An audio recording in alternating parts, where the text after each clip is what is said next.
मंगलाचरण के लिए अपने अपने हाथों को जोड़ लीजिए। कृपया शांति बनाए रखें। मंगलाचरण के लिए अपने अपने हाथों को जोड़ लीजिए। सुन ले तू गुरु की पुकार, कर ले आत्म उद्धार। नहीं है संसार में सार, सच्चा त्याग धर्म रत है कि सच्चा त्याग धर्म रत है। सुन ले तू गुरु की पुकार, कर ले आत्म उद्धार। नहीं है संसार में सार, सच्चा त्याग धर्म रत है कि सच्चा त्याग धर्म रत है। अग्नि साधु है पावन, ये राग द्वेष है लोहा। अग्नि साधु है पावन, ये राग द्वेष है लोहा। लोहे से अग्नि जो मिलती, तू बिन कारण के पिटता। लोहे से अग्नि जो मिलती, तू बिन कारण के पिटता। दुर्जन की संगति टार, निज के स्वभाव को धार। दुर्जन की संगति टार, निज के स्वभाव को धार। नहीं है संसार में सार, सच्चा त्याग धर्म रत है कि सच्चा त्याग धर्म रत है। सुन ले तू गुरु की पुकार, कर ले आत्म उद्धार। नहीं है संसार में सार, सच्चा त्याग धर्म रत है कि सच्चा त्याग धर्म रत है। जय बोलिए 1000 श्री शांतिनाथ भगवान की जय। परम आचार्य श्री आदि सागर महाराज की जय। आचार्य श्री महावीर कीर्ति महाराज की जय। आचार्य श्री विमल सागर महाराज की जय। आचार्य श्री तपस्वी सम्राट सन्मति सागर महाराज की जय। आचार्य गुरु सुंदर सागर महाराज की जय। अहिंसामय विश्व धर्म की जय। जिनवाणी माता की जय। 10 लक्षण महापर्व की जय। उत्तम त्याग कर्म की जय।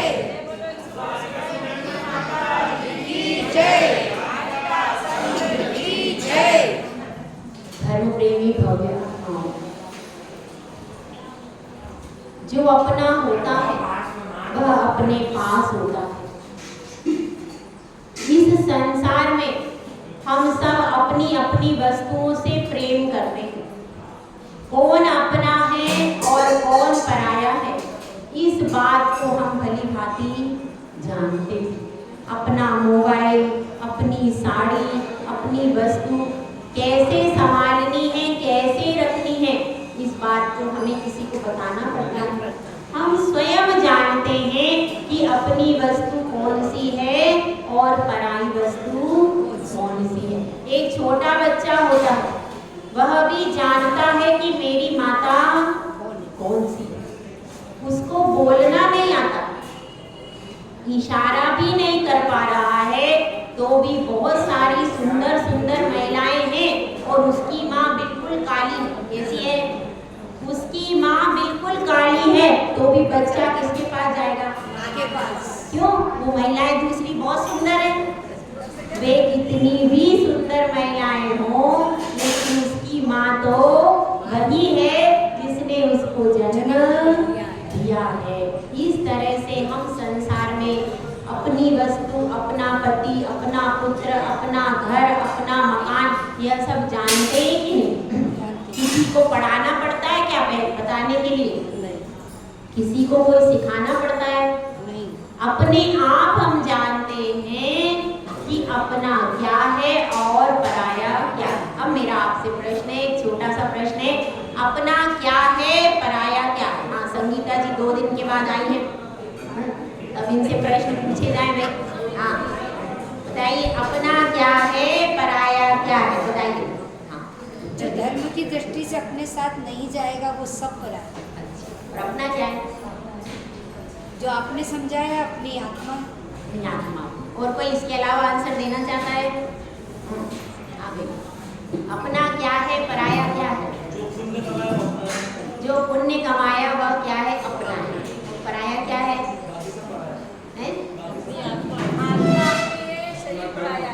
अपना कर्म और अपना पुण्य केवल अपना है, बाकी सब ये घर मकान वो पीछे बैठी है। आज आई नहीं हुआ, आज लेके ही नहीं आए। आज त्याग धर्म का दिन था तो सही वही त्याग, देखो कितना त्याग करके आए। ठीक है, बैठिए। ठीक है, आज लेकिन उधर रोज इधर बैठती थी, आज उधर बैठी, त्याग तो करके आए। तो ठीक है, अपना क्या है, पराया क्या है? जो कुछ हम अनादिकाल से अपना मानते रहे हैं वह वास्तव में अपना नहीं है। तो अपना क्यों लगता है? अपना इसलिए लगता है क्योंकि अनादिकाल के संस्कार किसी के पड़े हैं, किसके? मोह के संस्कार पड़े हुए हैं। परिवार अनादिकाल से हमें मिला है कि नहीं? मिला है। अनादिकाल से हमें माता पिता मिले हैं, पत्नी मिली है, पुत्र मिला है, पोता पोती सब कुछ मिल चुके। कोई नई चीज है क्या इसमें?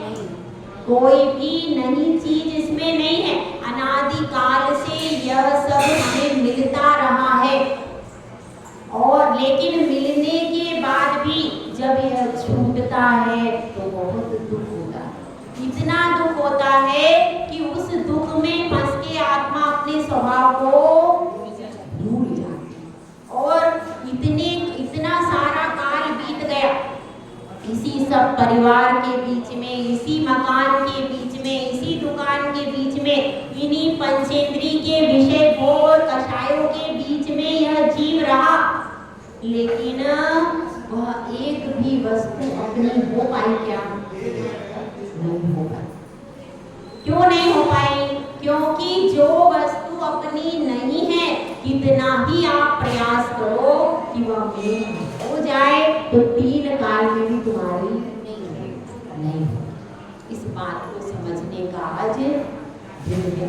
कितना ही हम प्रयास करें, कितने अनादिकाल से अनंत जन्म बिता दिए, क्या चाहती? पत्नी मेरी हो जाए, 7 जन्म तक छोड़ेंगे ना, 7 जन्म तक। क्या भावना थी? वह पत्नी जो अच्छी वाली है, कौन सी? आज्ञाकारी है, सुंदर है, सुशील है, कहना मानती। मैं कहती हूँ उठो तो उठती है, मैं कहता हूँ बैठो तो ऐसी है नहीं कोई? तो ऐसी पत्नी अगर मिल जाए तो क्या होता है? फिर यह 7 जन्म तक मुझको मिलती रहे। पुत्र यदि अच्छा मिल जाए तो क्या चाहते हैं? यही पुत्र हमको मिलता रहे। और अगर शत्रु के समान पुत्र हो और पत्नी कलिहारी हो, एकदम कले दिन भर करती रहती है किल किल किल किल, तो क्या कहते? इस जन्म में भी छूट जाए। अरे इस जन्म में भी कब छूट जाए? तो जब हम अनुकूल वस्तु मिलती है तो हम उससे राग करते हैं। लेकिन चाहते क्या है कि भाई इससे तो तलाक हो जाए, दूसरी से शादी। मतलब इच्छाएं गलत नहीं हुई, इच्छाएं खत्म नहीं हुई है। चाहते क्या है? यह पुत्र अच्छा नहीं है, एक और बच्चा हो, एक और मेरा बेटा होता तो वह आज्ञाकारी होता। क्या इच्छा है? अगर एक पुत्र आपका कहना नहीं मान रहा है तो इच्छा क्या है? अगर मेरा दूसरा बेटा होता ना, कम से कम दूसरा बेटा होता, वह आज्ञा का पालन कर लेता। पत्नी अच्छी नहीं तो क्या? इसको डाइवोर्स देके दूसरी ले आओ। भावना तो है, भावना खत्म नहीं होती। अगर खराब भी मिल जाती है वस्तु तो भी अपनी इच्छा क्या होती? इस खराब को छोड़ दें और दूसरी नई अच्छी वाली ले आए। अगर एक कार खराब हो गई, एक बैग खराब हो गया, एक साड़ी खराब हो गई, तो क्या इच्छा होती है? त्याग की भावना होती है क्या? नहीं। हाँ, उसको तो छोड़ देते हैं क्योंकि अब वो बिल्कुल बेकार हो गई। लेकिन नई वस्तु लाने की भावना तो अंदर बैठी हुई है। यह जो भावना है इसी भावना के बारे में आज समझने का दिन है। आज उत्तम त्याग का दिन है। उत्तम त्याग धर्म। उत्तम त्याग का अर्थ होता है छोड़ देना। क्या कर देना? छोड़ देना। त्याग का मतलब छोड़ना। पूरी प्रकृति जो है वो हमको त्याग की शिक्षा दे रही है, उपदेश दे रही है। पूरी प्रकृति देखिए, बादल शिक्षा देता है कि जल को छोड़ देना चाहिए। वृक्ष शिक्षा देते हैं कि फलों का विसर्जन कर देते हैं, वह पेड़ से फल नीचे गिर जाते हैं। और देखिए, सूरज है वह धूप का दान करता है। सूरज की धूप कहाँ तक आ जाती है? हमारे पास तक आ जाती है। इसी प्रकार से हर व्यक्ति कुछ ना कुछ त्याग करता हुआ दिखाई देता है। सुबह पंछी घोंसले का त्याग कर देते हैं, आसमान में उड़ जाते हैं। इसी प्रकार से पूरी प्रकृति हमको उपदेश दे रही है, शिक्षा दे रही है बंधुओं कि त्याग ही वास्तव में धर्म है। त्याग की परिभाषा शास्त्रों में आई है। सबसे पहले एक शब्द में त्याग का अर्थ तो यह है, त्याग का अर्थ है छोड़ना। अब बात यह चल रही है, त्याग कौन करता है? सबसे पहले त्याग की परिभाषा देख ले। त्याग की परिभाषा है अंतरंग और बहिरंग दोनों प्रकार के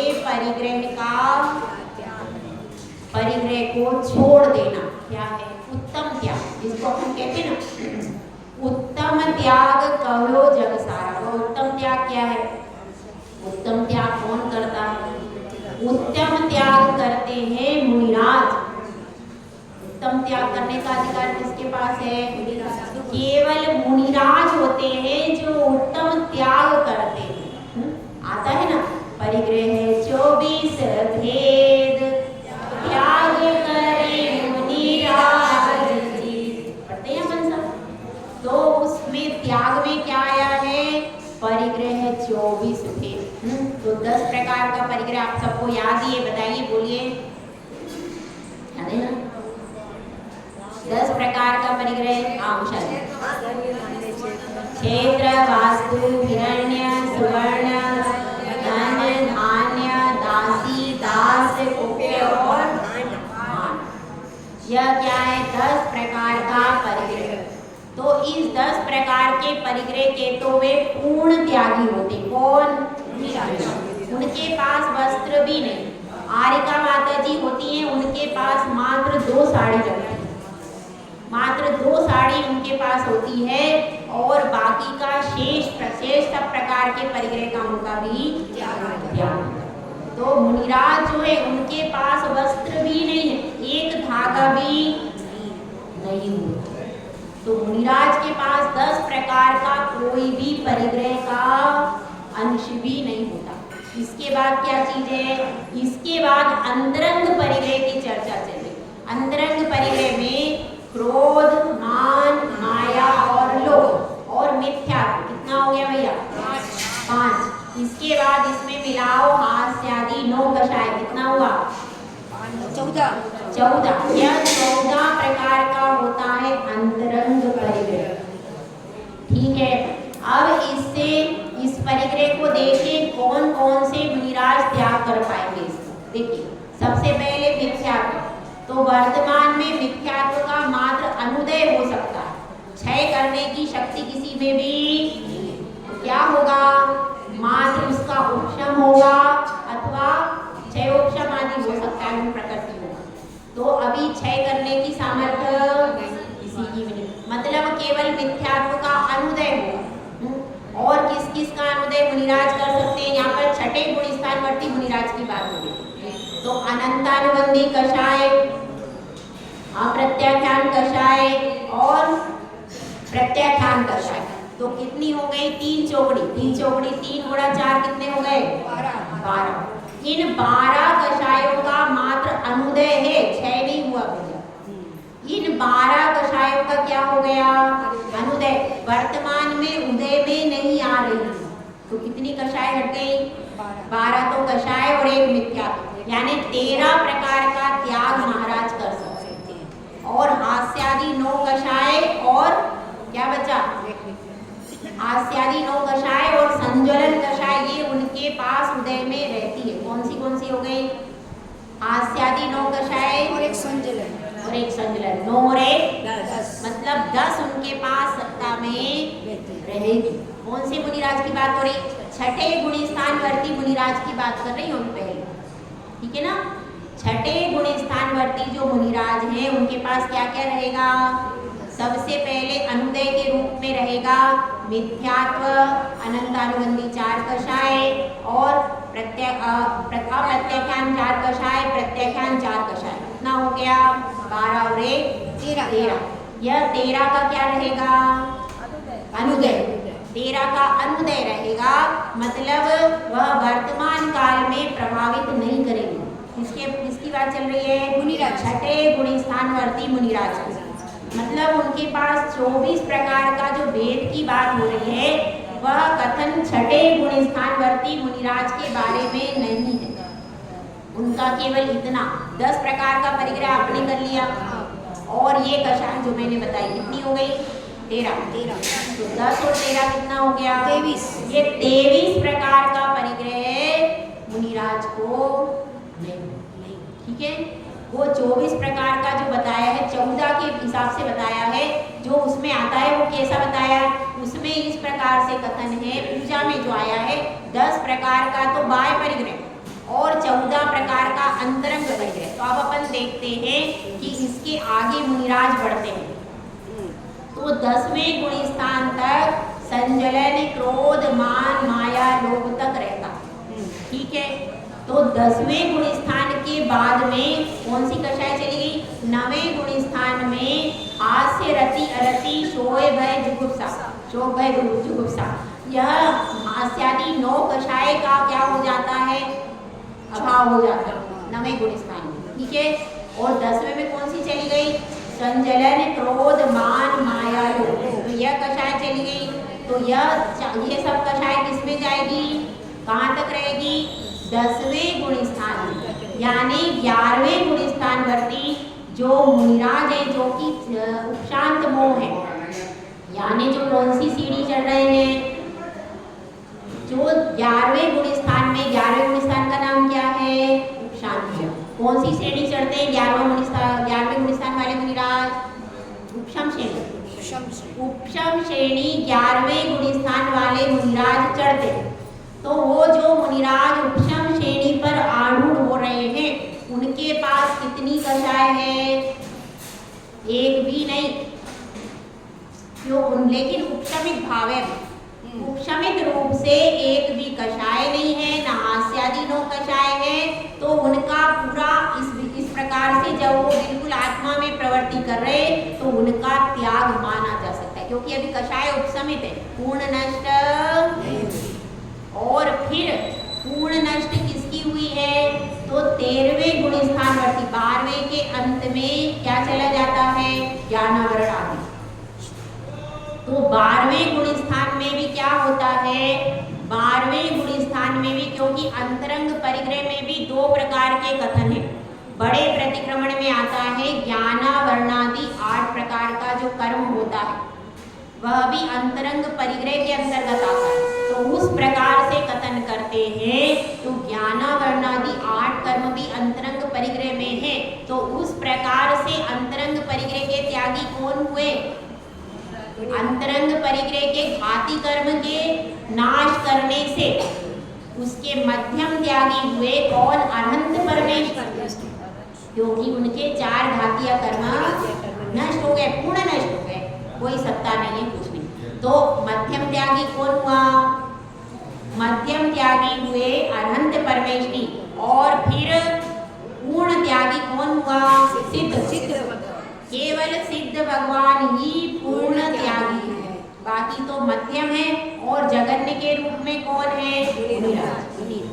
जगन्य में आएंगे कौन, मुनिराज। यहाँ पर किसकी बात चली, उत्तम त्याग की अपेक्षा से 3 ग्रेड किए गए। उत्तम त्याग जो है उसमें सर्वोत्तम त्यागी है सिद्ध परमात्मा, मध्यम त्यागी हो गए अनंत परमात्मा, और फिर जगन्य त्यागी में कौन होगा,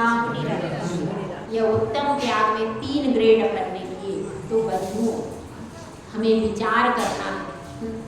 एक तरफ त्याग है और एक तरफ दान है। क्या है? दो चीजें हैं, एक तरफ क्या है और एक तरफ दान है। अब मुझे आप ये बताइए, त्याग और दान एक ही है या दोनों में अंतर? हाँ,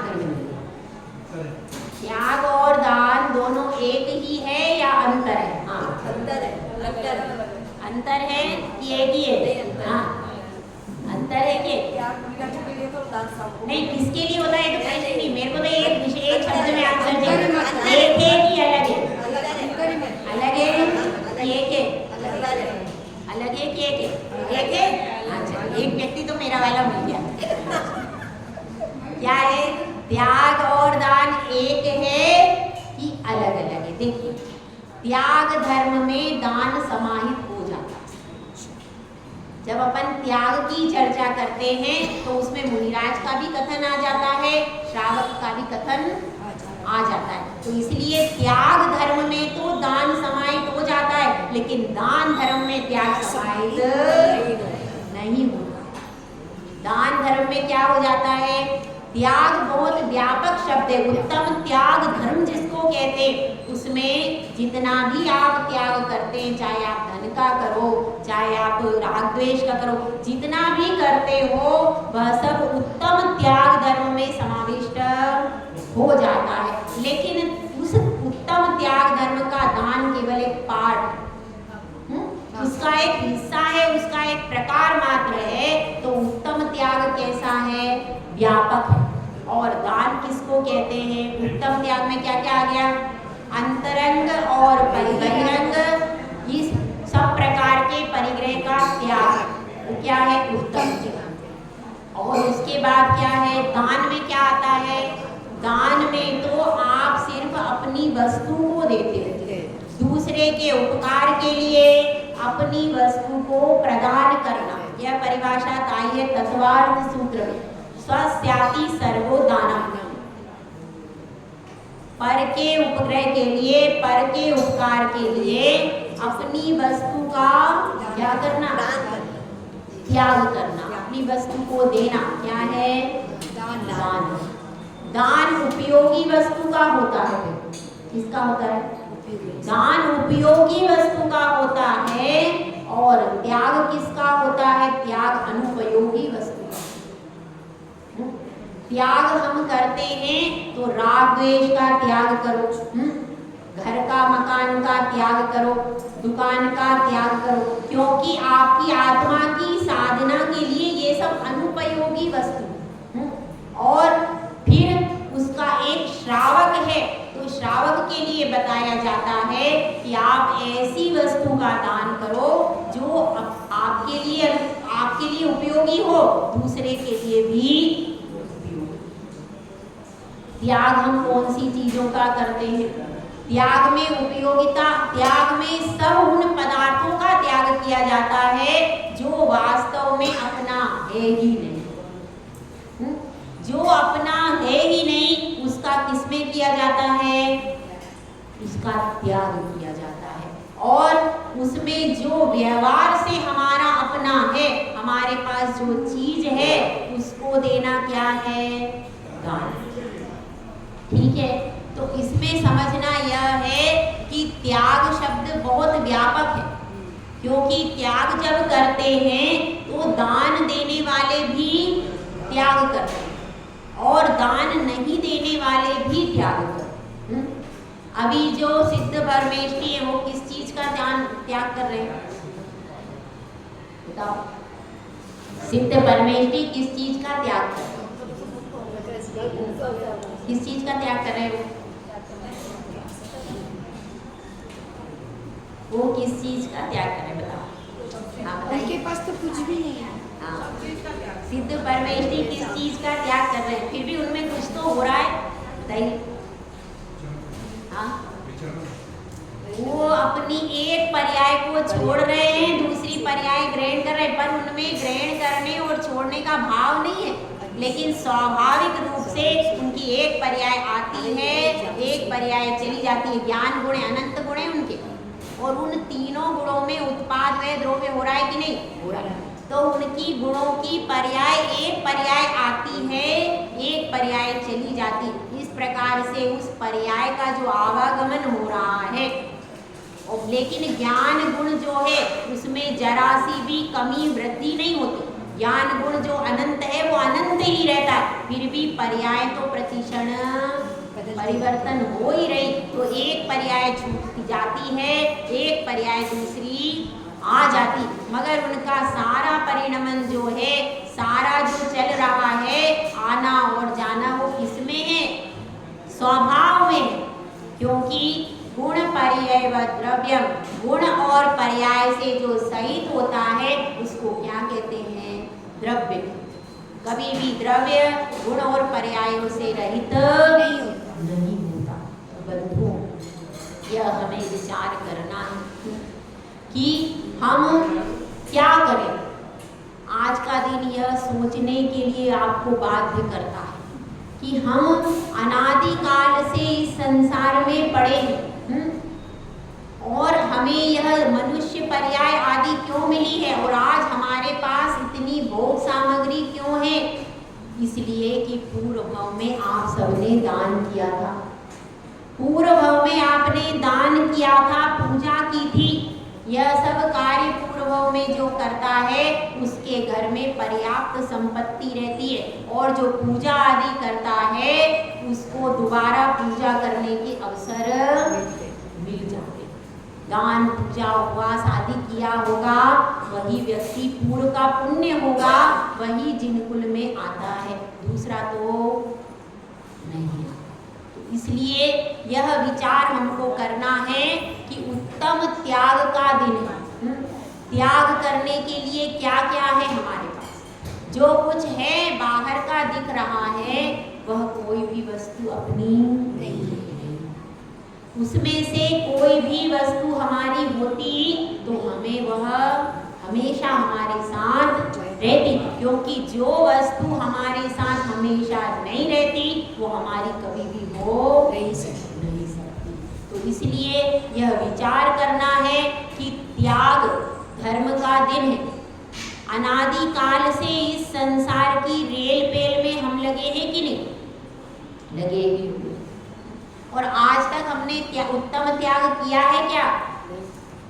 आज तक हम में से किसी ने भी उत्तम त्याग नहीं किया। यदि किया होता तो फिर यहाँ पर पंचम काल में रोने को नहीं आता, कहीं अच्छी जगह जाते। सही है कि नहीं?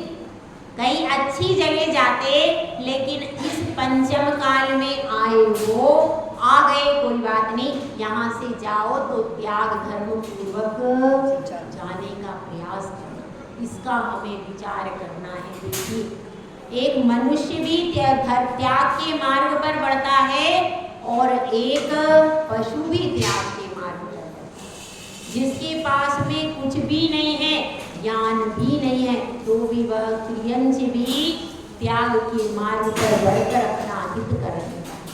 महावीर भगवान का जो पूर्व पर्याय में सीखा जी, उसने कितने व्रत लिए? 12 व्रत लिए। 12 व्रत उसने किसने ले लिए? सिंह ने। मनुष्य नहीं लेते हैं 12 व्रत, सिंह लेते हैं। कौन लेता है? सिंह की पर्याय में 12 व्रत ले लिए। अब बताइए, उनको प्राशुद्ध भोजन बना के कौन कराएगा? सोले का भोजन कौन कराएगा? बताइए, कौन कराएगा? सिंह को वहाँ जंगल में कौन कराएगा? कोई भी नहीं। उसको मालूम था कि मुझे कोई जंगल में करा देगा, तो उसने व्रत ले लिए। सिंह ने 12 व्रत क्यों लिए? बताइए। उसको पता था मुझे कोई छोले का भोजन कराएगा? उसने इतना सोचा नहीं।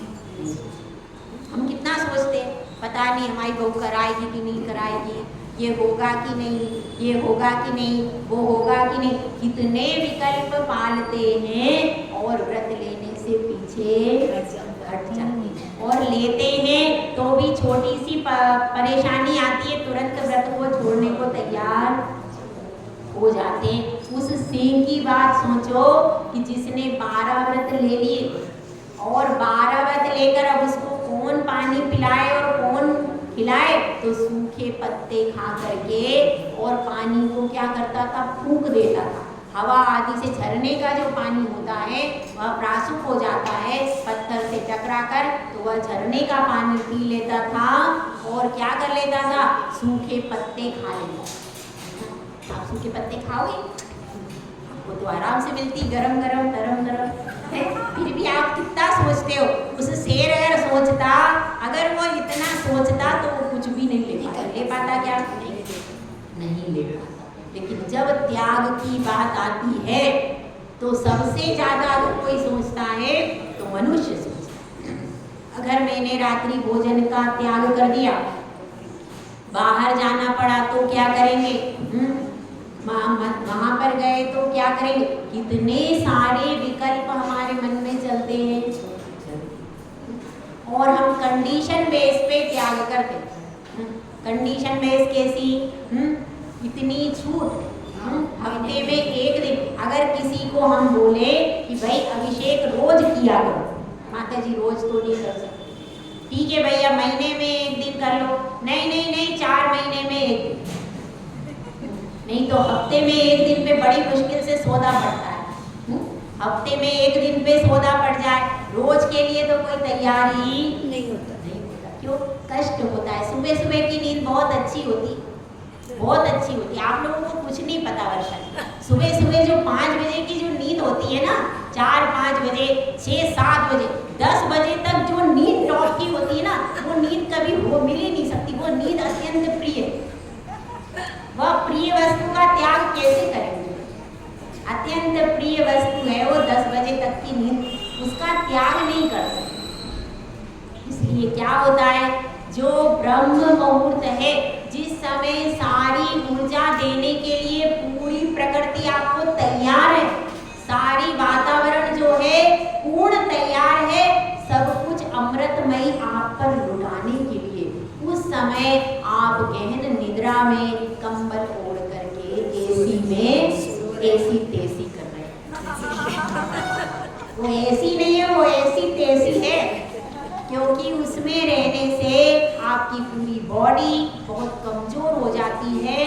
उसमें रहने के कारण आप प्रकृति के साथ तारतम्यता नहीं सीख पाते, इसीलिए एसी में रहने से आपका बालक कमजोर हो जाता है। आपको पता नहीं, पता करवाइए। वह बच्चा जो है मिट्टी में खेलता है, आप देख लेना मजदूरी आदिवासी लोगों की, मिट्टी में खेलता है, उसको कोई बीमारी नहीं होती। और आपको एसी में जो बच्चा रहता है वह कमजोर शरीर से हो जाता है, उसकी रोग प्रतिरोधक क्षमताएं कम हो जाती हैं और वो जब बाहर निकलता है तो तुरंत बीमार हो जाता है। ध्यान रखना, एसी से शरीर कमजोर बनता है, मजबूत नहीं होता। तो अब अपनी बात चल रही है, एक छोटी सी कथा के माध्यम से अपन आगे बढ़ेंगे। देखिए, एक छोटी सी कथा है। एक लकड़हारा था। वह लकड़हारा जंगल में गया, बहुत परेशान था, बहुत गरीब था, कभी भोजन मिलता कभी नहीं मिलता। एक छोटी सी उसके पास धोती थी, कुछ भी नहीं था। उसने सोचा यह दरिद्रता से मैं परेशान हो गया हूँ, आज मैं इस जीवन का अंत करूँगा। क्या सोचा? जीवन का अंत करूँगा। ऐसा उस लकड़हारे ने विचार किया और विचार करके जो पहले जंगल में जाता था उस जंगल में नहीं गया, क्योंकि वहाँ पर कोई उसका परिचित मिल जाए, इसीलिए वह दूसरे जंगल में गया। दूसरे जंगल में अपने नगर से बहुत दूर गया और जाने के बाद अब वह विचार कर रहा है कि मुझे अपने प्राणों का अंत करना है, मैं कैसे करूं? इस सब चीज़ों को क्या सोच रहा है? सोच रहा है बंधुओं, कभी भी जीवन में आत्महत्या की बात नहीं सोचना। कैसी भी परिस्थिति आए, कैसा भी अवसर आए, आत्महत्या की बात दिमाग में नहीं लाना, क्योंकि आत्महत्या करने से 90% लोग आत्महत्या और हत्या, इन दो प्रकरणों से 90% लोग व्यंतरों की पर्याय में जाते देखे गए। अभी तक के जो पिछले प्रकरण भी सुने हैं उनके अनुसार क्या होता है, आत्महत्या और हत्या करने वाले लोग कहाँ जाते हैं? व्यंतरों की पर्याय में जाते हैं और वहाँ पर पेड़ पर, नदी पर इधर उधर बैठे रहते हैं और जो कोई आता है उसके शरीर में प्रवेश करके उसको परेशान करते हैं और जिंदगी भर दुखी रहते हैं, क्योंकि उनके अंतरंग में आर्त बोध ध्यान बराबर चलता है। इसलिए इस मनुष्य पर्याय को पाया है तो कभी भी ऐसे खोटे विचार अपने मन में नहीं लाना चाहिए। हमेशा सोचना चाहिए यह मनुष्य पर्याय दुर्लभ है और कोई ना कोई उपाय ऐसा सोचना चाहिए जिससे आपकी समस्या का निदान हो जाए। तो अब वह आत्महत्या करने के लिए जा रहा था। अब वह सोचता है देखूं थोड़ा और आगे बढ़ता हूँ। आगे बढ़ता है तो एक शिला पर उसको एक मुनिराज के दर्शन हो जाते हैं। अब वह सोचता है कि मैं तो बहुत गरीब हूँ, कम से कम मेरे पास ये फटी सी धोती तो है, इनके पास तो धोती भी नहीं। यह किसकी बात चल रही है? यह चंद्रगुप्त मौर्य जो सम्राट थे उनके पूर्व भाव की कथा चल रही थी, जिन्होंने दीक्षा ली और वहां पर कहाँ रहे? भद्रबाहु स्वामी की समाधि के समय पर 12 वर्ष तक जिनका आहार देवताओं ने कराया था। ये उनकी कहानी है, तो उनका पूर्व भाव है ये। तो अब क्या हुआ? अब उन्होंने शिला पर बैठे मुनिराज देखे। मुनिराज को देख करके वो तो जानते समझते नहीं थे, उन्होंने सोचा कि यह तो बहुत गरीब व्यक्ति है जिसके पास में कुछ नहीं है, लेकिन उनके चेहरे से अद्भुत तेज टपक रहा था और उस तेज को देख करके, और वातावरण बहुत प्रशस्त था, पूरे फल फूल फले हुए थे बहुत, तो उसको देख करके अब उसने विचार किया यहाँ पर कोई विशेष बात है। ये क्या करते? मैं तो एक धोती है और उस धोती में भी मैं इतना दुखी हूँ और इनके पास कुछ नहीं है, ये सुखी कैसे? इनके चेहरे से आनंद क्यों बरस रहा है? इतना आनंद इनके चेहरे से क्यों बरस रहा है? तो ऐसा सोच करके वो कैसा हो गया, उसने विचार किया मैं अब इनके पास में ही बैठ जाता हूँ, देखता हूँ कि ये क्या करते हैं। अब क्या हुआ? मुनिराज की चर्या का समय हो गया और मुनिराज चर्या के समय पर कहाँ गए? वो तो जंगल था बहुत घन, जंगल से निकल के मुद्रा ले ली, मुद्रा ले करके जंगल से निकले और जंगल से आगे आगे बढ़ते जा रहे, आगे आगे बढ़ते कहाँ पहुँचे? नगर में। अब उस दिन सब लोगों ने चौका लगाया पर मुनिराज की विधि नहीं मिली, उनकी नगर श्रेष्ठी के यहाँ पर विधि मिली। बहुत अच्छा उसने सोने चांदी के बर्तन में और क्या किया? आहार के लिए लेकर के आया, सोने चांदी के बर्तन में मुनिराज को आहार कराया। ऐसा अब वह देख रहा है और सोच रहा है, क्या सोच रहा है कि देखो इनका बड़ा वैभव है, इनके पीछे दुनिया दौड़ रही है। और फिर बाद में क्या हुआ कि पीछे से देखा कि ये कोई धोती पहने तो कोई महाराज के साथ में ब्रह्मचारी जी होंगे, तो इसलिए उनको भी बुला लिया और उनको भी अच्छे से भोजन करा दिया। जब हम एक से सीमित होते हैं, एक दो से सीमित होते हैं तो क्या होता है? तो कोई भी ध्यान नहीं देता। आप अपने घर में अपने कितने माता पिता हैं आप लोगों के? एक। और हमारे लिए क्या है? हमारे लिए तो वसुधैव कुटुंबकम है, जितनी पूरी समाज है वह पूरी समाज ही क्या है हमारे लिए? माता पिता के तुल्य। क्यों है?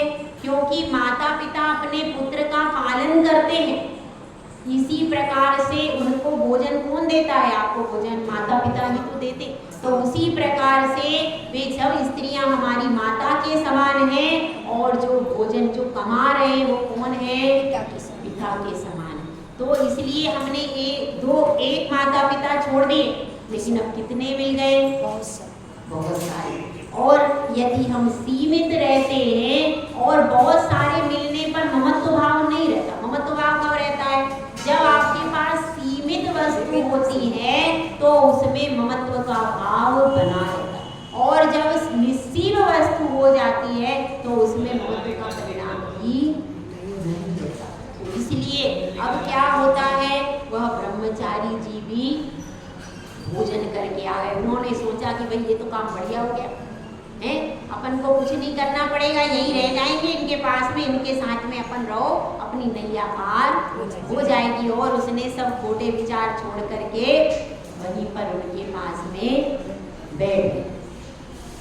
तो बंधुओं, अब क्या होता है, अब ऐसा होता है कि दूसरे दिन मुनिराज ने क्या कर लिया, उपवास। एक दिन और बीत गया, अब उसको वो भूख लग गई, क्योंकि उसकी तो कोई साधना नहीं थी।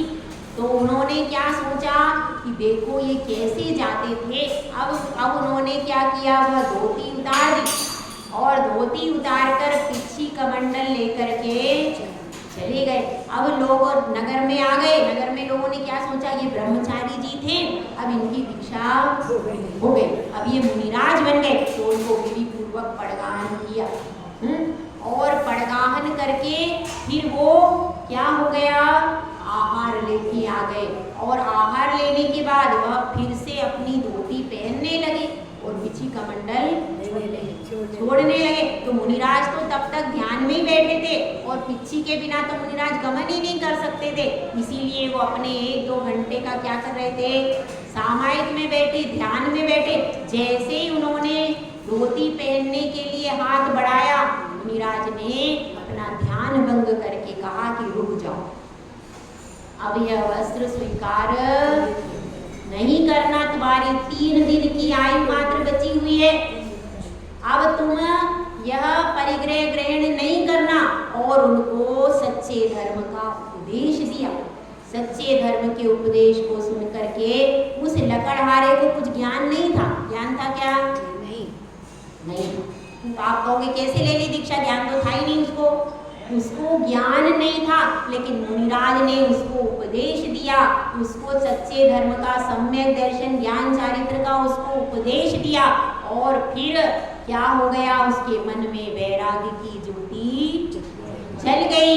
वैराग्य की ज्योति जलते ही उसने मन वचन काय से सब परिग्रह का पूर्ण त्याग कर दिया। अभी कैसे परिग्रह छूटा था, केवल बाहर से, और उसको बोध ही नहीं था। वो तो केवल भोजन करने के लिए उसने क्या किया था, केवल भोजन मिल जाए इस इच्छा से उसने वस्त्र का त्याग किया।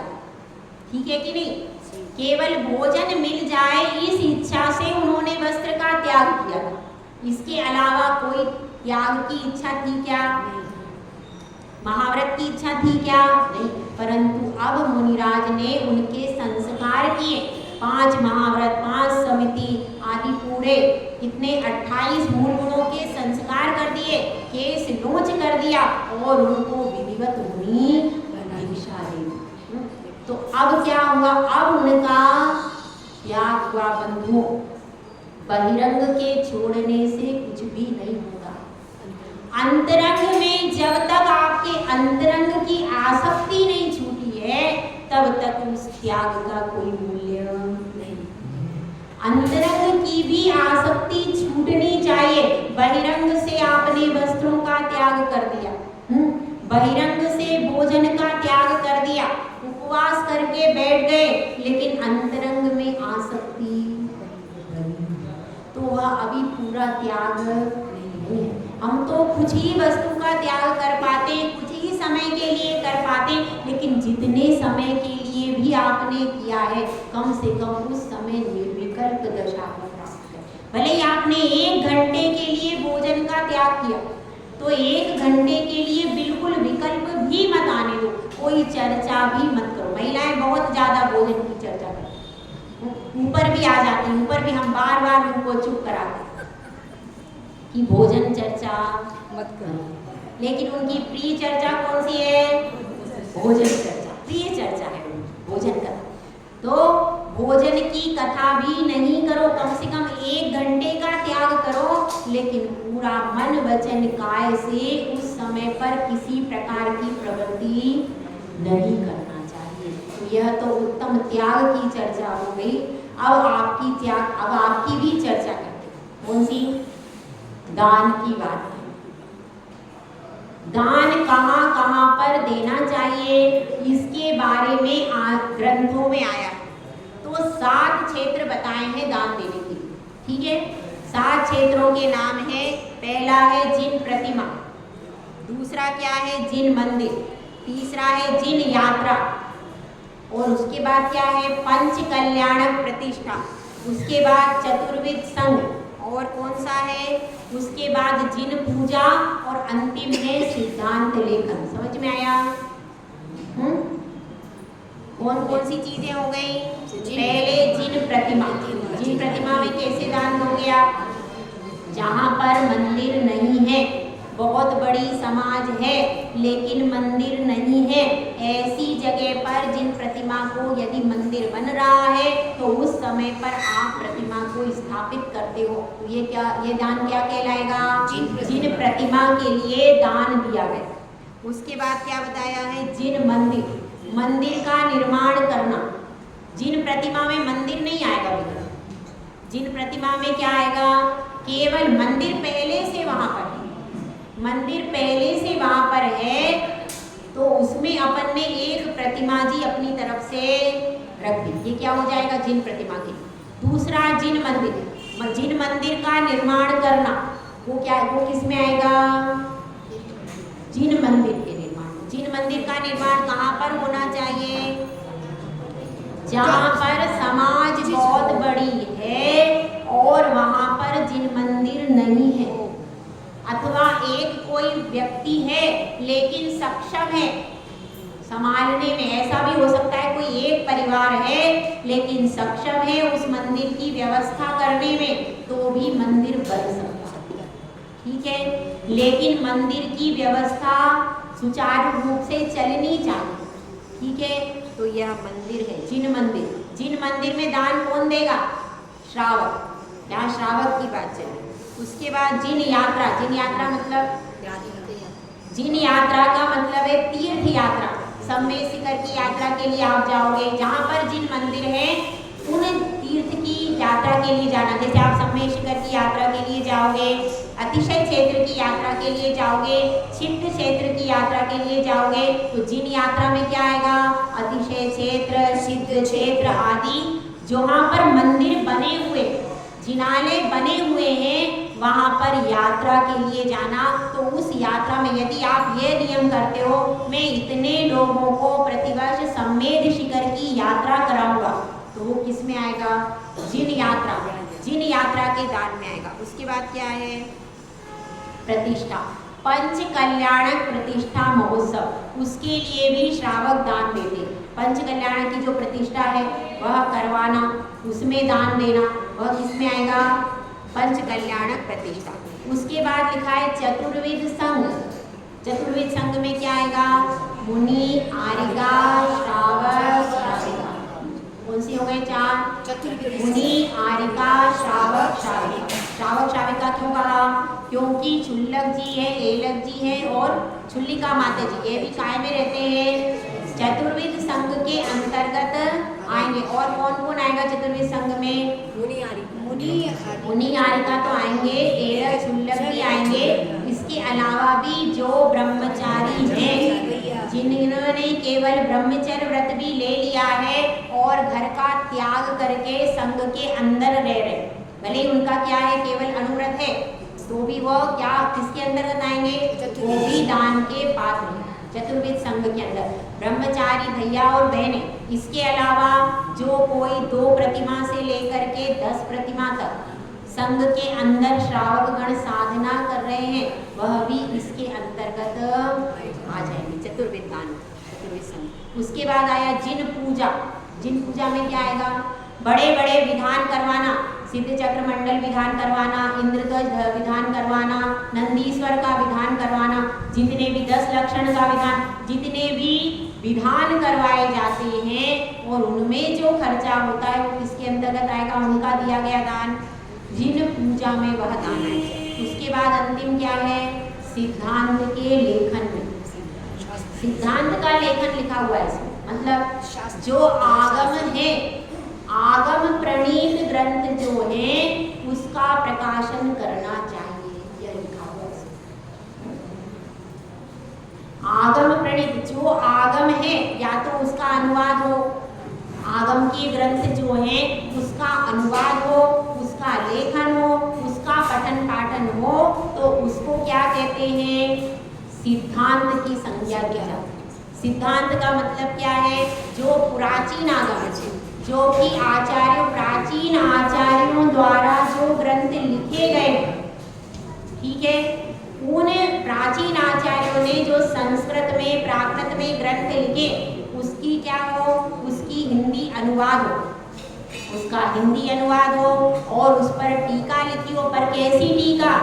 जिसमें जो आगम में गाथा श्लोक लिखे हैं उसी का पूरा वर्णन विस्तार हो, अपने मन की टीका नहीं हो गई। जो लिखा गया है गाथा और श्लोक में, जो भाव आचार्य परमेष्ठी ने लिखे हैं, उसी भाव को आगे बढ़ाने वाली, उसी का विस्तार करने वाली क्या होना चाहिए? टीका। ऐसा नहीं हो कि जो गाथा और श्लोक में जो राज लिखा हुआ है आपका जो नीचे उससे बिल्कुल ही विपरीत हो जाए या फिर अन्य ही प्रकार का हो जाए, ये ध्यान रखना। क्योंकि अपन को सिर्फ अनुसरण करने की आज्ञा दी गई है। क्या आज्ञा है? अनंत भगवान ने जो कहा है, इतने पूरे आचार्य हैं, हर गाथा में वो लिखते हैं जो जिनेंद्र भगवान ने कहा है वही मैं कहता हूँ। तो अपने को भी क्या करना है? वो अनुसरण करने की केवल आज्ञा है, अपना लिखने की आज्ञा नहीं। जो जिनेंद्र भगवान ने कहा है उसी को आपको समझाने के लिए वही बात आप कह सकते हो, लेकिन उसके विपरीत यदि कथन हो जाएगा तो क्या हो जाएगा? ये मिथ्यापदेश के अंतर्गत आ जाएगा। इसीलिए वो जिनवाणी जैसी है उसके अर्थ को लोग नहीं समझ पा रहे, तो आप क्या कर दो? उसकी हिंदी कर दो। एक एक शब्द का विश्लेषण जैसा मिलता है टीका के अनुसार, आगम के अनुसार जैसा मिलता है, उसको सरल शब्दों में आप प्रतिपादन कर सकते हो, लेकिन अपने मन से उसमें एक शब्द भी लिखने की आज्ञा नहीं है। तभी तो अपन कहते हैं जिनवाणी। स्वाध्याय किसका होता है? जिनवाणी का ही स्वाध्याय किया जाता है।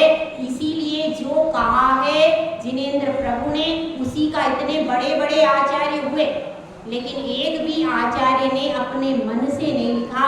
जो जिनवाणी थी उसको वैसा का वैसा अपने सामने प्रस्तुत किया। तो अपन को कुछ करना चाहिए क्या? हमें उसमें कुछ भी बदलाव करने की आवश्यकता नहीं है। जैसा है उसको वैसा ही पढ़ो और वैसा ही ग्रहण करने का प्रयास करो। ये हो सकता है कि हम वैसा ग्रहण नहीं कर पाते, लेकिन जो जिनवाणी है उसको वैसा ही समझना है, उसके विपरीत नहीं समझना। क्योंकि देखिए, त्याग धर्म का उपदेश करने वाले पंडित भी हो सकते हैं, व्याख्याता भी हो सकते हैं, बड़े बड़े पीएचडी होल्डर भी हो सकते हैं। किसका व्याख्यान करने वाले? त्याग धर्म के ऊपर वो 2-2 घंटे प्रवचन कर लेंगे, हमसे इतना नहीं होगा, लेकिन वो त्याग धर्म में 2-2, 3-3 घंटे प्रवचन कर सकते हैं। कौन? पंडित हैं, व्याख्याता हैं, प्रोफेसर हैं, पीएचडी वाले। लेकिन त्याग करने वाला कौन है? त्याग करने वाले तो साधु ही है। साधु है, साधु वृंद ही त्याग कर सकता है। इसके अलावा उपदेश देने वाले तो बहुत मिल जाएंगे, मिलेंगे कि नहीं? लेकिन महत्व किसका है? त्याग के उपदेश का महत्व है कि त्याग करने का महत्व? त्याग जो कर रहा है वह त्याग करने का महत्व है, त्याग के उपदेश का महत्व। उपदेश देने वाले तो पर उपदेश कुशल बहुतेरे, बहुत सारे मिल जाएंगे, लेकिन असली उपदेश का प्रभाव तो उसी का पड़ता है जो स्वयं त्याग करता है। और त्यागी के 2 शब्दों का भी इतना असर पड़ जाता है कि उसके 3 घंटे के उपदेश के बाद भी पंडितों की भी बड़ी बड़ी सभाएं लगी होंगी, लेकिन उसके बाद भी आप देखना कितने लोग त्याग की भावना बना पाए। और एक साधु का केवल देह ही आप देख लो, उसकी दिगंबर देह को देख लो तो अंदर से अपने आप त्याग की भावना उमड़ने लगे, केवल देखने मात्र से। कि देखिए इनका परिग्रह का त्याग है, दिन भर तप श्रुत में लगे हुए रहते हैं, तप श्रुत के नित अभ्यासी रहते हैं, परिग्रह का इनके पास लेश भी नहीं। क्योंकि देखिए आज्ञा हमको 3 चीजों की, पिछी, कमंडल और शास्त्र, ये 3 चीजों की आज्ञा आगम में दी। जब दीक्षा होती है तो यही 3 चीजें प्रदान की जाती है। कौन सी? पिछी, कमंडल और शास्त्र। 3 चीजों की ही बात की जाती है, 3 चीजें प्रदान की जाती हैं। अब इसमें सहायक में कॉपी पेन हो सकता है, इतना सहायक हो सकता है। इसके अलावा जितना और आगे से ग्रहण करेंगे तो क्या स्थिति बनेगी, फिर विकल्पों में उलझ जाएंगे और अपनी साधना से कोसों दूर होते चले जाएंगे। तो हम सबको भी इसी त्याग धर्म के ऊपर चलना है कि नहीं? कब चलेंगे? आपके लिए बताया है 4 प्रकार का दान, औषध, शास्त्र, अभय, आहारा। है कि नहीं? औषध दान देना चाहिए। श्री कृष्ण के लिए कथा आती है कि उन्होंने औषध दान दिया। एक मुनिराज को क्या कर दिया, उनको बीमारी हो गई थी, तो उनको क्या कैसे दान दिया? सभी चौकों में उन्होंने औषधि के लड्डू बना करके पहुंचा दिए। खुद क्यों नहीं दिया कृष्ण जी ने? खुद भी तो कृष्ण जी दान दे सकते थे, खुद क्यों नहीं दिया? हाँ भाई, हाँ संगीता जी, खुद देने क्यों नहीं गए कृष्ण जी दान? उन्होंने सब चौकों में लड्डू पहुंचाए तो आप लोगों को मालूम है, लेकिन उन्होंने अपने हाथ से क्यों नहीं दे दिए? हाँ भाई बताओ कोई। हाँ, सबसे अच्छा आंसर, उनको पहले ही नरक गति का बंद हो गया था, इसीलिए जिसको नरक गति का बंद हो जाता है उसके दान देने के भाव नहीं बनते। इसीलिए आप आहार दान भी यदि देते हो तो आपको अभी नरक गति का बंध नहीं हुआ। जिसने आहार दान नहीं दिया हो तो भैया दे लेना, क्योंकि बाद में अभी जिसने दे लिया है उसके भी पाप कर्म कैसे हो जाते हैं, ऐसे अशुभ कर्म क्षय को प्राप्त हो जाते हैं। इसीलिए कहते हैं कि भाई कैसा होता है, एक घर शमशान के समान है और उस घर में रहने वाले लोग किसके समान है?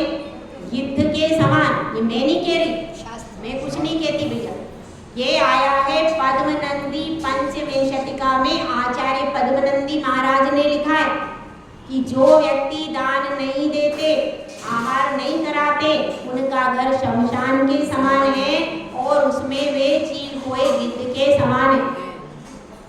इसीलिए आपका घर कब पवित्र होता है? जब आपके घर में कौन आएंगे? मुनिराज, आरिका, छुल्लक, छुल्लिका आदि त्यागी वृंद आपके घर में आहार करते हैं, तब वह स्थल पवित्र होता है। केवल धोने से, सफाई करने से पवित्र नहीं होता, उससे तो केवल बाहर का मल जाता है। और आया है आचार्य समंत्रभद्र स्वामी ने लिखा है, रुधिर मल धावते वारी। ये किसमें लिखा है? अभी अपने इसमें आएगा, रत्नकर्षाचार्य में जो शब्द है वो ये है, रुधिर मल धावते वारी। जिस प्रकार से रुधिर यानी क्या होता है? खून। रुधिर जो है, रुधिर रूपी मल लगा हुआ है और उसको धोने के लिए धावते यानी धोने के लिए क्या चाहिए? वारी यानी पानी। रुधिर मल धावते वारी। उसी प्रकार से 9 प्रकार का पुण्य करना चाहिए। नवदा भक्ति के द्वारा आपके कठिन से कठिन ऐसे रुधिर जैसे सघन कर्म भी वो नवदा भक्ति करने से वो क्या हो जाते हैं? सब क्षय को प्राप्त हो जाते हैं। इसलिए बंधुओं विचार करना है कि औषध शास्त्र देने में प्रसिद्ध हुआ है कौन? कोंडेश वाला, जिसने देखा था कि क्या हो रहा है, पूरे जंगल में आग लग गई लेकिन इस पेड़ में आग नहीं लगी, क्या रहस्य है? और उसने फिर क्या किया, वहां से शास्त्र निकाला और किसी मुनिराज को दे दिया। मन वो बहुत अच्छा सिद्धांत शास्त्र मुनिराज ने अपने पूरे संघ में उसका पठन पाठन करवाया, तो उसके प्रभाव से वो अगले भाव में मुनिराज बना और फिर उसने आगे मुक्ति को प्राप्त किया, ऐसा कथन आता है। तो यहाँ बात चल रही कौन सी? औषध शास्त्र। अभयदान देने में कौन प्रसिद्ध हुआ है? सूकर। मनुष्यों के तो नाम ही नहीं लेते। कौन है? सूकर। वह सूकर की क्या कहानी है कि दो मित्र थे, दोनों मित्रों ने मिल करके एक धर्मशाला बनवाई और अब दोनों मित्रों ने मिलकर अपने पैसे का उपयोग काय में किया? धर्मशाला में किया। अब अचानक क्या हुआ कि एक मुनिराज आए और अब उसने दूसरे मित्र ने मुनिराज को ठहराने से मना कर दिया और मुनिराज कहाँ जाते तो वह उन्होंने पूरी रात्रि वृक्ष के नीचे बिताई। अब जब दूसरा मित्र आया तो उसने कहा ये हमने धर्मशाला बनवाई इसीलिए थी, तुमने मुनिराज को क्यों नहीं रखा? और दोनों मित्रों में लड़ाई हो गई। लड़ाई हो गई, दोनों मरण को प्राप्त हुए। एक सूकर बन गया, एक शेर बन गया। ठीक है। अब कालांतर में भी ऐसा ही होता है। गुफा होती है, गुफा के द्वार पर मुनिराज आ जाते हैं, मुनिराज गुफा में चले जाते। गुफा में बैठकर ध्यान कर रहे मुनिराज। वह गुफा किसकी थी? शेर की। अब सिंह वापिस आया उस गुफा में और उसने देखा कि ये मुनिराज है। अब वह अंदर जाना चाहता है लेकिन शूकर खड़ा है, अंदर नहीं जाओगे। शूकर मना करता है, जाओ बाहर जाओ, नहीं जाना अंदर। सिंह मानता, उसको मनुष्य की गंध आ गई है, बस उसको पता है अंदर कोई मनुष्य है और वह खाने को जा रहा है, लेकिन शूकर जाने नहीं दे रहा है, उसको रोकता है। तो क्या हो गया? दोनों में फाइट हो जाती, दोनों में लड़ाई हो जाती है और शूकर भी अपनी पूरा पराक्रम दिखाता है तो शूकर भी मर जाता है और सिंह भी मरते दोनों भी। लेकिन फिर भी शूकर की गति स्वर्ग में जाता और सिंह कहाँ जाता है? नरक। क्यों? क्योंकि उसके शूकर के धर्म की रक्षा के भाव से, मुनिराज की रक्षा के भाव से, मारने के भाव नहीं थे। उसने कई बार सिंह को मना किया, अपनी दृष्टि से रोका, मना किया, लेकिन फिर भी वो नहीं माना तो उसने अपने प्राण गवा दिए पर मुनिराज को खरोच नहीं आने दी। तो अभयदान में कौन प्रसिद्ध हुआ? शूकर। ये जो वसतिका आपकी बनी हुई है ये हमको अभयदान दे रही है, क्योंकि अभी वर्तमान में जंगल में विचरण नहीं कर सकते तो ऐसी वसतिकाओं में रह करके जीवन यापन करते हैं। तो ये वसतिका का दान कौन सा है? अभय। औषध शास्त्र अभय और आहार दान। आहार दान में राजा श्रेयांश भी प्रसिद्ध हुआ है और अभी अपने व्याख्यान आएगा रत्नगढ़ शावकाचार में वृषभ सेना भी प्रसिद्ध हुई। ठीक है, वृषभ सेना करके वह भी प्रसिद्ध हुई है। उसने भी क्या किया? उसने भी आहार दान किया है और उसने अपने परिणामों की विशुद्धि बनाई। और आहार दान में दान तीर्थ किसने चलाया है? राजा श्रेयांश। राजा श्रेयांश के द्वारा दान तीर्थ का प्रवर्तन हुआ था। कब हुआ था?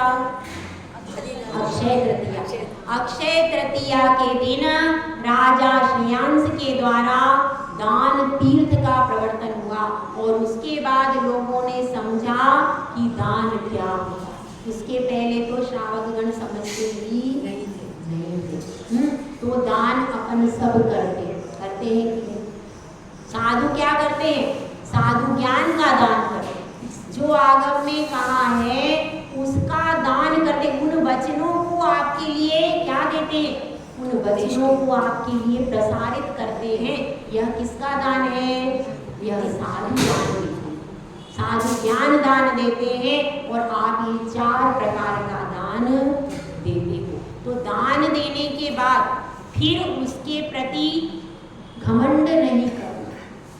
अगर आपने दान दिया है तो ये भावना मत रखना कि मैं बहुत बड़ा दानी हूँ, मैंने आज वहाँ पर इतना दान दिया, वहाँ पर इतना दान दिया, यहाँ पर इतनी प्रतिमा बनवाई, वहाँ पर उतनी प्रतिमा बनवाई। सारा अपना लेखा जोखा बार बार कहना।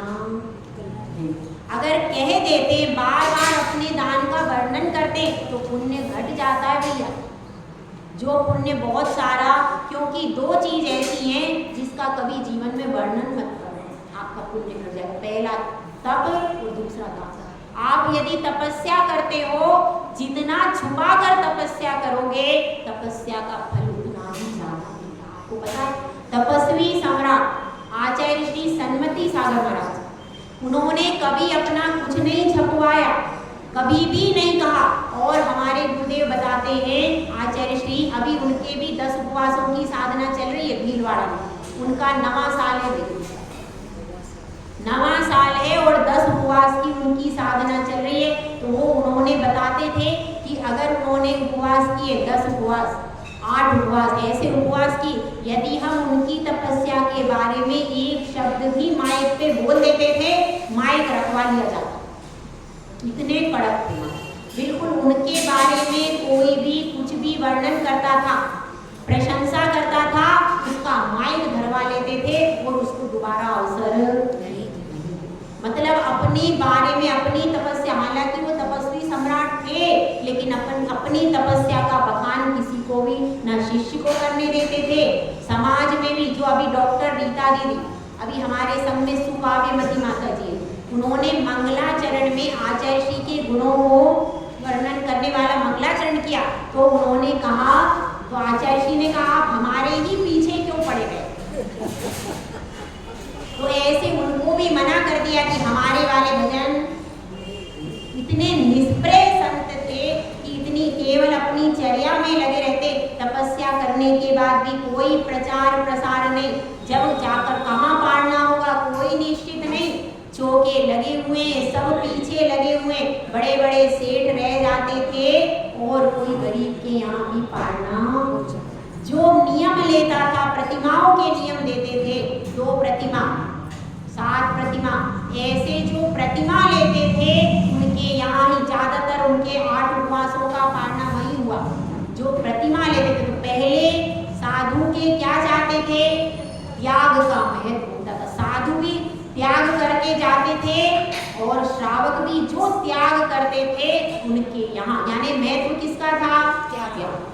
त्याग, नियम संयम का महत्व होता था। तो लोगों को प्रेरणा मिलती थी, लोग जीवन भर के लिए, कोई शूद्र जल का त्याग करता था, कोई प्रतिमा लेता था। अभी जो आपको पुराने प्रतिमाधारी नजर आ रहे ना, ये सब उन्हीं साधुओं की देन है कि उन साधुओं ने जगह जगह प्रतिमाधारी बनाकर गए। तो आपको पता चला कि 16 क्या होता है। अब तो वर्तमान में कोई बनेगा ही नहीं, लेकिन पुराने आचार्यों ने बहुत प्रतिमाधारी बनाए हैं और उन प्रतिमाधारी बनाने के कारण ही आज आपको जो ये व्यवस्था दिख रही है, ये उसी के कारण दिख रही है। तो बंधु, हम सबको 4 प्रकार का दान तो देना ही है श्रावकों को, लेकिन उसके साथ भी यह भी करना है कि अंतिम लक्ष्य हमारा उत्तम त्याग का ही, और उत्तम त्याग करो तो ऐसा ही करना कि 10 प्रकार के परिग्रह का कोई अंश हमारे भीतर न रह जाए।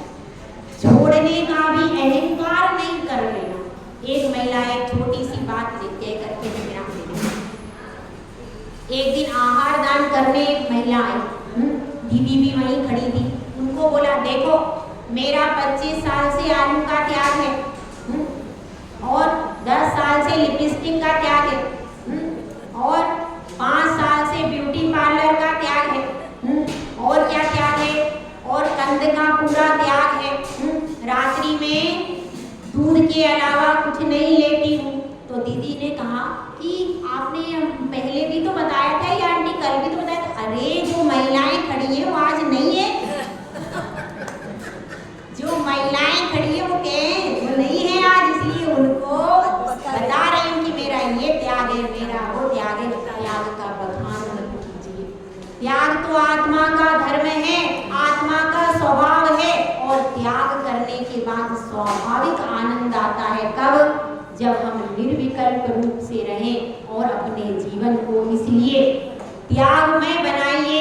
अंतरंग से भी त्याग की भावना करें, बहिरंग का त्याग केवल ना करें, और इस प्रकार से अपने जीवन को धर्ममय बनाएं। जय बोलो से सुंदर सा महाराज की जय, आदिका संगति माता जी की जय, आदिका संघ की जय। जावाणी के ज्ञान से सूझे लोकालो, सोवाणी मस्तक सदा देता वाणी भारती तो जपो दिन रे जो तेरा